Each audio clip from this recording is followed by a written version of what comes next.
munasabah, kecucukan, kebetulan yang ajaib mengenai bilangan 12 bagi Rasulullah sallallahu alaihi wasallam.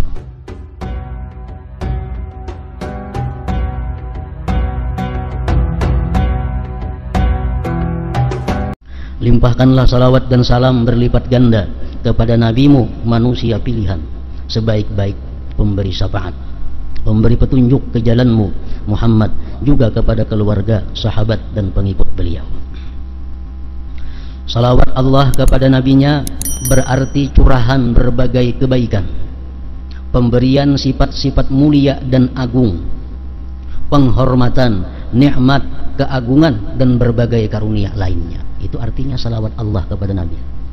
Innallaha wa malaikatahu yusalluna 'alan nabi. Sesungguhnya Allah dan malaikat bersalawat kepada Nabi. Salawat Allah kepada Nabi itu macam apa? Curahan kebaikan, pemberian sifat-sifat mulia dan agung, penghormatan, nikmat, keagungan dan berbagai karunia lainnya. Dan salam Allah kepadanya berarti keselamatan dari segala kekurangan dan keburukan. Salam itu diberikan Allah dengan sempurna, penuh pengagungan, dan tahiyatan min indillah mubarakatan thayyibah, penghormatan dari Allah yang penuh berkah lagi baik. Para ulama ahli hikmah mengatakan, setengah daripada kebaikan Allah, anugerah Allah yang diberikan kepada Rasulullah Nabi kita Muhammad sallallahu alaihi wasallam yang tidak ditemukan kepada manusia manapun, nabi-nabi sebelumnya, rasul-rasul sebelumnya, antaranya adalah munasabatun ajibah fi adadis nai asyar. Munasabah, kecucukan, kebetulan yang ajaib mengenai bilangan 12 bagi Rasulullah sallallahu alaihi wasallam. Ini salah satu munasabah kecucukan yang menakjubkan, yang ajaib, yang hanya diberikan kepada Rasulullah, yang lain-lain tidak ditemukan demikian. Rasulullah sallallahu alaihi wasallam dilahirkan tanggal 12 Rabiul Awal.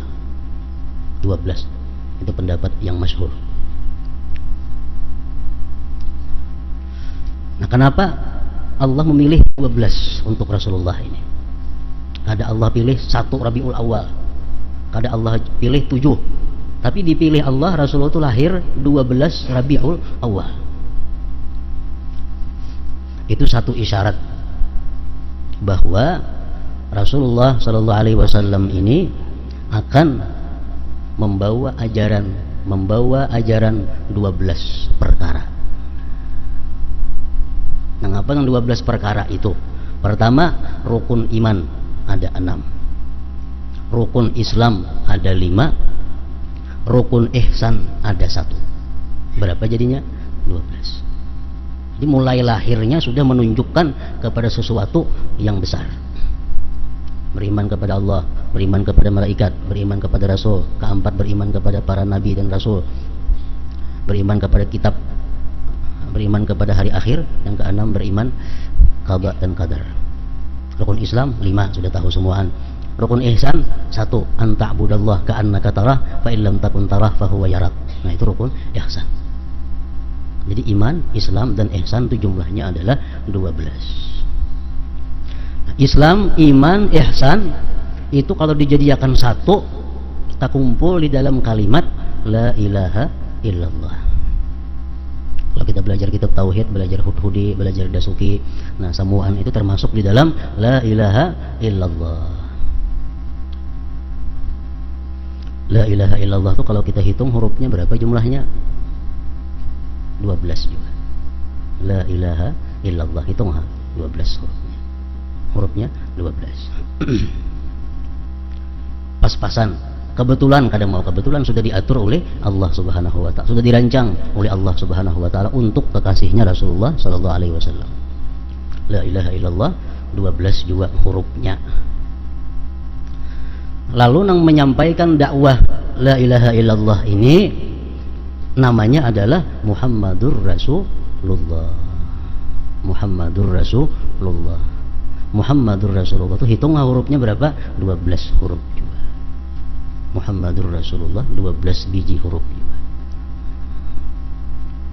Berapa tahun Muhammad Rasulullah ini menyiarkan la ilaha illallah Muhammadur Rasulullah? Berapa tahun? 12 tahun juga di Makkah. 12 tahun. Tahun yang ke-13 hanya ada perintah sembahyang. Isra Mi'raj Rasulullah sallallahu alaihi wasallam. Jadi 12 tahun menyiarkan nang 12 huruf, nang tukang siarkan pun 12 huruf juga. La ilaha illallah Muhammad Rasulullah. Nah, kemudian sudah 13 tahun di Makkah. 12 tahun hanya mengurus nang la ilaha illallah Muhammad Rasulullah itu. Tahun ke-13 hanya ada sembahyang. 13 tahun beliau hijrah ke Madinah. Hijrah ke Madinah ini yang menyertai beliau hijrah siapa? Abu Bakar As-Siddiq. Abu Bakar As-Siddiq itu kalau dihitung hurufnya 12 huruf juga. Hitung Abu Bakar As-Siddiq 12 huruf. Kemudian di kota Makkah Sidin tinggal untuk mengurus segala-galanya, untuk menyempurnakan urusan-urusan Sidin tinggal kota Makkah kepada Ali bin Abi Thalib. Ali bin Abi Thalib hitung hurufnya 12 huruf. 12 huruf. Nah, ini munasabatun ajibah, kecucukan yang menakjubkan yang diberikan Allah. Hijrah Nabi kita ke Madinah. Sampai di Madinah bertepatan tanggal 12 juga. Tanggal 12 Rabiul Awal.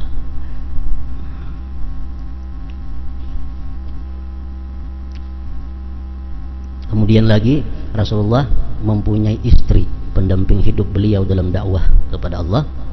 Istri beliau jumlahnya berapa? 12 juga. 12 juga.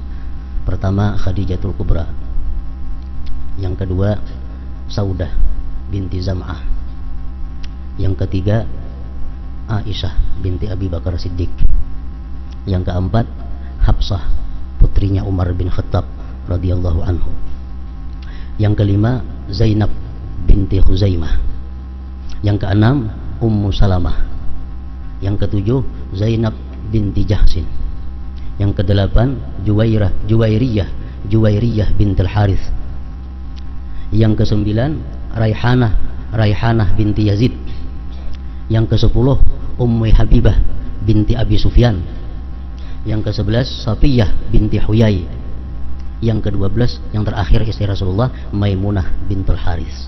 Berapa jumlahnya? 12. Cuma wafat 3 orang mendahului beliau, Siti Khadijah, Zainab binti Khuzaimah lawan Raihanah. Itu wafat berdahulu daripada Rasulullah, sehingga beliau meninggal hanya 9 istri, padahal asalnya 12 juga. Nah, kemudian Rasulullah SAW wafatnya tanggal 12 juga. Wafat tanggal 12. Dalam kitab Nurul Absar disebutkan bahwa Rasulullah itu wafat tanggal 12 Rabiul Awal. Jadi angka 12 ini angkanya Rasulullah SAW. Nah, kemudian lagi Rasulullah SAW berkata bahwa nanti sesudah aku di akhir zaman akan timbul satu zuriatku, mereka yang menghidupkan agamaku, namanya Imam Al-Mahdi Al-Muntazar. Nah, Mahdi ini adalah keturunan yang ke-12 juga daripada Rasulullah sallallahu alaihi wasallam. Mahdi Imam Muhammad Al-Mahdi bin Hasanul Askari bin Ali Al-Hadi bin Muhammad Al-Jawad bin Ali Ar-Ridha bin Musa Al-Kazim bin Ja'far As-Sadiq bin Muhammad Al-Baqir bin Ali Zainal Abidin Ibn Al-Husain, Imam Ali karramallahu wajhah wa Fatimatu Zahra wa Rasulullah sallallahu alaihi wasallam. Imam Mahdi itu anaknya di nomor yang 12 juga. Nah, ini keagungan bagi Rasulullah yang diberikan oleh Allah Subhanahu wa taala hanya kepada beliau. Ini munasabah yang ajibah.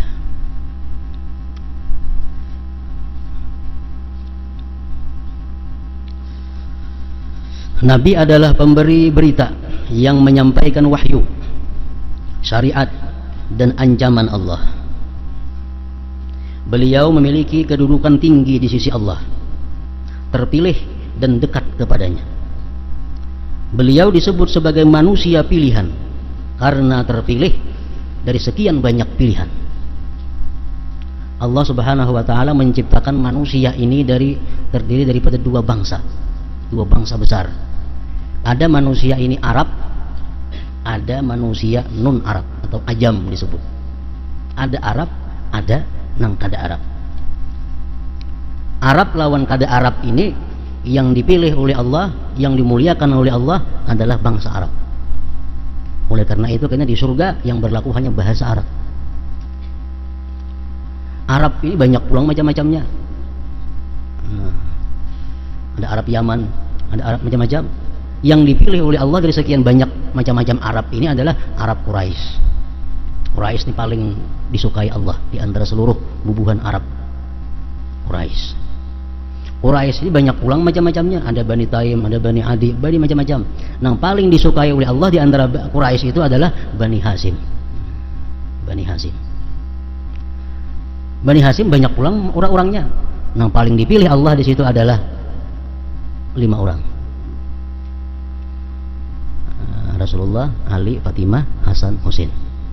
Dari yang 5 orang itu dipilih pulang yang paling mulia adalah Rasulullah Sallallahu Alaihi Wasallam. Nah, jadi Rasulullah pilihan Allah dari sekian banyak pilihan-pilihan. Sasaringannya, saripatinya adalah Rasulullah Sallallahu Alaihi Wasallam. Beliau adalah khair musyaffa', pemberi syafaat yang berkedudukan paling tinggi, utama dan dekat di sisi Allah, dan yang paling diterima syafaatnya. Beliau membimbing manusia untuk mengenal Allah, beribadah kepadanya Allah, menempuh jalan yang diridai, dan mendekatkan seseorang kepadanya Allah Subhanahu wa ta'ala. Nama Muhammad, nama Rasulullah Sallallahu Alaihi Wasallam yang paling masyhur adalah Muhammad. Allah telah mewajibkan dalam Al-Quran Muhammadur Rasulullah, Suratul Fatah ayat 29. Artinya Muhammad adalah utusan Allah. Muhammad adalah isim alam, nama yang diperuntukkan bagi zat diri beliau yang mulia. Kata Muhammad pada asalnya adalah kata sifat yang berarti yang banyak dipuji. Kemudian dipindah menjadi nama, maka jadilah Muhammad. Nama atas diri beliau Sallallahu Alaihi Wasallam dan menjadi hakikat pada sifat beliau Sallallahu Alaihi Wasallam. Nama beliau lainnya yaitu Ahmad, merupakan bentuk mubalaghah, berlebih-lebihan dari kata hamid yang memuji. Orang yang paling banyak memuji Allah, orang yang paling baik pujiannya kepada Allah disebut Ahmad.